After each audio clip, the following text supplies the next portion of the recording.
I'm sure you're just as curious as I was. So I want to show you what a standard takeoff looks like on this Lancair 4P turbine. This is a 331-6.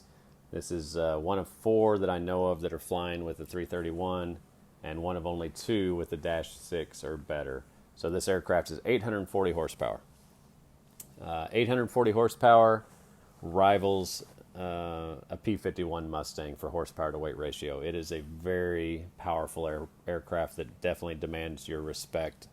However, I want to show you a standard takeoff and show you how we've tamed the beast. With the help of Maritz and extensive work over the last 2 years, we've made this aircraft quite a joy to fly, and I think this video will demonstrate that. So we'll do a standard takeoff, and I'll talk you through the process and what I'm thinking and what I'm doing, and you can judge for yourself.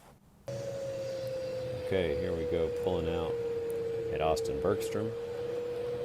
You see me pulling it back into beta just to get it off the locks. Back up into flight idle. And then the speed lever goes to high RPM.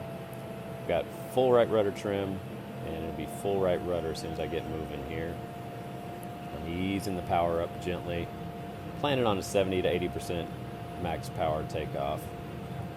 As we get our speed going here, I'm just judging the directional control and the power, making sure I stay in the center line. I'll break ground around 90 knots. As soon as I break ground, I reach down, grab the gear, and immediately turn on the yaw damp. That helps immensely with the yaw stability of the aircraft. Now I'm just letting the aircraft build speed, pitching for 150, 160 knots initially. And I've got a pretty decent climb rate here without even trying. I'm still at a reduced power setting because I'm feeling like saving fuel on this particular day. Get the flaps up. Everything's cleaned up. Autopilot engage. From here, I'm just managing systems like I do in my work jet when I fly the Sovereign for work. It is the autopilot's on. All I do is set it to 2,000 foot per minute, and that'll climb out about 200 knots. Even with this reduced power setting, I'm still doing around that. And if I need to get out and get up higher or faster, I can add more power. But to be honest, it doesn't need it. 600 to 700 horsepower is ample, and you burn more fuel as you push that black lever forward. So sometimes at $10 a gallon, I'm being a little more conservative than I normally am. But at this point, we're just managing the systems. Just very simple, very easy. Aircraft is super fun to fly and very agreeable at this stage of the game. And I really appreciate all the help from all the amazing people that have assisted along the way, and especially Maritz. He installed the autopilot and yaw damp and did a fabulous job. And then I spent the last 6 months or so getting the autopilot settings correct.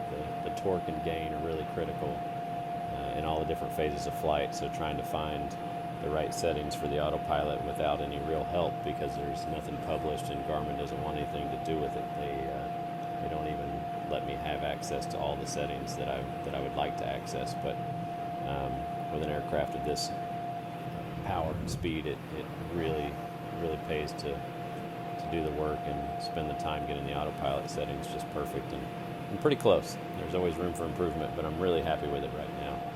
So that's a standard takeoff. For the amount of power and speed we have here, this is becoming a very manageable aircraft to fly. And this was today, I flew it from Austin to Houston. It took me 30-35 minutes to do that trip, and then I jumped in a jet and did a work trip, and now I'm sitting in New York editing videos. So, hope you enjoyed it.